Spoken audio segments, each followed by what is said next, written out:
Bonjour, bienvenue à la maison Aimé Césaire. Donnez-vous la peine d'entrer. Je vais vous faire visiter un petit peu l'intimité de M. Césaire. Alors vous vous trouvez dans la maison de M. Césaire. Cette maison date des années 30. C'était la maison créole avec le toit en pagode, en tôle, bois, moitié ciment et galerie tout autour. Depuis sa mort, la maison est restée telle qu'elle. Donc, justement, on a voulu garder l'intimité de M. Césaire comme il vivait, quoi. Certaines personnes me disent, on a l'impression que quand on entre ici, on a l'impression s'il arrivait avec son chauffeur, on le verrait entrer dans la maison. Parce que rien n'a bougé, en fait. C'est ça. On va dire que c'était son havre de paix, si je ne sais pas si je peux m'exprimer ainsi, parce qu'une fois qu'il était arrivé, il s'habillait. Vraiment très décontracté, négligé, et personne ne rentrait, quoi.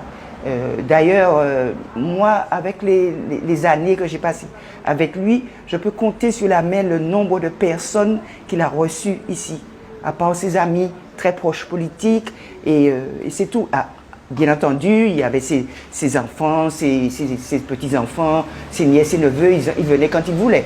Mais pour ce qui est de son intimité, c'était... Une fois qu'il avait franchi la barrière, c'était son intimité. Il regardait la télé, et puis si par hasard, il y avait une émission qu'il pouvait regarder, quelqu'un lui disait, bien, tiens, il y a une émission qui va passer, donc jette un coup d'œil, donc il va jeter un coup d'œil, et puis c'était tout. Mais ce n'était pas la personne qui s'asseyait pour regarder la télévision. Non, non, non, non. Il y avait par contre sa sœur qui vivait avec lui, elle aimait Question pour un champion. Donc des fois, en fait tous les jours, il revenait à l'heure de Question pour un champion pour allumer la télé pour sa sœur, et sa sœur s'asseyait, elle regardait Question pour un champion. Et lui, il ne regardait même pas avec elle. Il rentrait dans sa chambre, il prenait ses livres et tout, et voilà. Le bureau également, très modeste, alors que M. Césaire aurait pu avoir, je ne sais pas moi, tout ce qu'il voulait comme bureau, mais ça ne l'intéressait pas. C'était pas ça son délire, on va dire. C'était pas tout ça. Son bureau, voilà. D'ailleurs, pour le petit bureau, c'est son armoire qui sert de cloison. Un poème que sa petite fille lui avait écrit. On a aussi, par exemple, un chèque qu'il n'a jamais touché parce que c'était ses droits d'auteur, mais il n'avait pas le temps, c'était pas important, laissez ça là, on verra. Et le chèque n'a jamais été touché, mais il était quand même de 4 823 francs, c'était ses droits d'auteur. Mais c'était pas le plus important. Et puis, c'est vrai que les images, tout ce qu'il y a sur ce fameux mur, comme il l'appelait, c'était pour lui permettre de se souvenir de certaines choses. Et même moi, je me suis prise au jeu. Quand je sentais qu'il y avait quelque chose qui pourrait l'intéresser, je l'épinglais également sur le mur. Il y a une fois, je suis allée en promenade avec lui, et quand je suis arrivée au Moulin Rouge, j'avais l'estomac dans le dos, j'avais envie de vomir. J'étais malade parce que la route est sinueuse et on ne roule pas vite, parce qu'il écrit, il peut demander au chauffeur d'aller lui arracher une branche, de revenir avec une feuille, il va identifier cette feuille, cette fleur, cette branche. Et il disait que ça lui permettait de respirer, de s'aérer, avec, bien entendu, la pression qu'il avait à la mairie de Fort-de-France. On se trouve dans sa chambre, aussi simple que ça, aussi. Donc, il y a des livres sur le lit, on a voulu retracer un petit peu comment il passait ses nuits, parce qu'il était un petit peu insomniaque, donc ça lui arrivait de lire très tard, de s'endormir, de se relever. Donc le matin, quand j'arrivais, il y avait des livres sur le lit, il y en avait plein, des cahiers. Je suppose qu'il prenait un livre, il rentrait, un autre livre ramenait un autre livre, ainsi de suite. Et il y avait des livres un peu partout. Donc il me disait souvent, veuillez m'excuser, ça c'est du désordre, mais en fait, ce n'est pas tellement de désordre. Donc je laissais comme ça, ou bien il me disait, c'est pas la peine, vous n'êtes pas obligé de faire le lit, laissez comme ça. Mais bien entendu, je le faisais. Ces cravates-là, il les aimait particulièrement, je ne sais pas pourquoi. Mais c'était ses cravates fétiches. Il avait déjà fait son petit déjeuner. Il le faisait très tôt. D'ailleurs, il se réveillait à 4 h du matin des fois. Son café était déjà prêt. Et donc il mettait ses cafés, des fois 2 cafés, 3 cafés, 3 tasses, 2 tasses sur la table. Il avait son assiette avec sa casserole d'eau bouillie et la bouillie de bébé là. Et il faisait aussi une tranche de viande rouge qu'il avait, parce qu'on laissait toujours de la viande dans le réfrigérateur.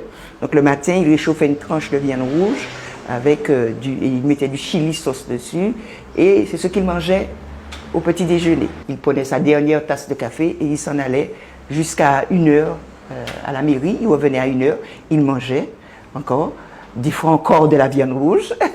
il mangeait et il allait se reposer. Donc l'après-midi, il s'asseyait dehors, il prenait son café glacé avec un peu de confiture et il relisait ses journaux, il examinait ses journaux et peut-être une demi-heure. Et après, il entrait, il allait se reposer. Et vers 3 heures, son chauffeur arrivait et il repartait sillonner la Martinique. Donc des fois, il revenait avec une branche, une fleur, n'importe quoi, une gousse, qu'est-ce qu'il avait. Des fois, il partait avec le livre, hein. D'autres fois, il revenait avec et il essayait d'identifier la fleur, tout ce qu'il y avait parce qu'il était curieux, quoi. C'était quelqu'un qui était très curieux. Alors, son petit péché mignon, on va dire, c'était les glaces coco. Il aimait beaucoup les glaces coco. Il aimait ça, mais il aimait les glaces coco artisanales, pas les glaces industrielles. Il aimait beaucoup ça et puis il aimait beaucoup les gâteaux. Donc, il s'asseyait là, l'après-midi, avec son café glacé, sa confiture, sa tasse de confiture. Il mangeait là, il lisait ses journaux, il regardait. D'ailleurs, quand on s'asseyait là, du temps de M. Césaire, on voyait la mer. On voyait encore la mer de ce côté-là. Donc c'était très reposant, très agréable, il aimait ça. Alors ça nous est arrivé une fois, il avait une chienne qu'il aimait beaucoup, et on descendait, on allait dans le jardin. Il y avait 2 allées de caféiers. Donc des fois il me disait, on va cueillir du café? Mais on va cueillir du café, c'était moi qui cueillais le café, bien entendu. Il était là et puis on remontait, on cueillait le café, on épluchait le café. Le café n'arrivait jamais à la tasse, hein, mais c'était le plaisir d'aller dans le jardin et puis de revenir, hein, de découvrir son jardin. En fait, c'était pas, je vais dire que c'était pas patron, employé, voyez, c'était vraiment amical. C'était vraiment la famille. J'arrivais le matin, et ça lui arrivait de me dire, venez, on va lire un poème. Donc quand il me disait ça, je vous assure que ce n'était pas toujours évident parce que, écoutez, lire un poème devant M. Césaire, c'est pas n'importe quoi. Mais je m'efforçais. Alors des fois, je ne donnais pas le ton parce que je pensais à tout ce que j'avais à faire, ce n'était pas le moment de lire un poème. Donc il me prenait ça, il me disait, attendez, je vais vous montrer comment on lit. Et il me lisait le poème. Il s'est arrivé à faire comme ça, ou bien à m'expliquer un poème. Mais c'est vrai que, comme je dis tout le temps, j'étais beaucoup plus jeune, je n'étais pas aussi curieuse parce que je ne réalisais pas la valeur de ce que j'avais à côté de moi. L'affiche que vous voyez là, cette affiche-là est là depuis quand Senghor est mort, mais je ne me rappelle pas de la date de sa mort. Mais cette affiche-là, il l'avait enroulée dans son bureau à Fort-de-France. Il est arrivé avec ce poème et il a dit au chauffeur allez mettre ça à quelque part avec Clémence. Donc, tout simplement, on l'a mis là parce que l'affiche était beaucoup plus grande. Donc, on l'a mis là et l'affiche est là depuis la mort de M. Senghor. Cette bibliothèque, c'était les livres qu'il avait quand il était à Paris. Quand il a laissé la députation en 1993, il a demandé de rapatrier ses livres. Donc, bien entendu, il fallait trouver un endroit à les mettre. Donc, cette pièce était un terme vide. On a placé des bibliothèques pour mettre tous ces livres. Et en ce moment, il y a un employé qui fait l'inventaire. Il dit qu'au bas mot, il y a à peu près 4000 livres dans la maison. Il a déjà fait 2000. Il pense qu'il lui reste encore un peu plus que 2000. Donc il pense encore qu'il y a encore d'autres livres à faire. Et il me disait qu'effectivement, on a l'impression c'est vrai qu'il n'a pas lu tous les livres, mais on sent quand même qu'il a feuilleté, qu'il a dû lire ça en diagonale, il a dû manipuler les livres, quoi. Et vous vous rendez compte, du temps de M. Césaire, il n'y avait pas Internet, c'était les livres. Hein. Donc si on voulait connaître quelque chose, c'était bien avec les livres. Il savait ce qu'il voulait. Quand il avait besoin d'un livre, il me disait, je sais qu'il est en quelque part, Clémence, mais où? Je ne peux pas vous dire, mais si vous avez le temps, jetez un œil et puis regardez pour moi. Donc, des fois, je regardais, d'autres fois pas.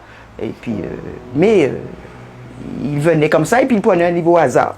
Et il s'en allait. Et puis, comme je vous disais, un livre amène un autre livre et ainsi de suite. Il disait qu'il fallait toujours alimenter le cerveau. Il fallait toujours alimenter les fonctions du corps. Ça lui plaisait. Il disait, tout le temps, il disait ça. Donc, il prenait une plante pour le cerveau, une autre plante pour la circulation, une autre plante. Donc, quand même, il tenait à sa santé.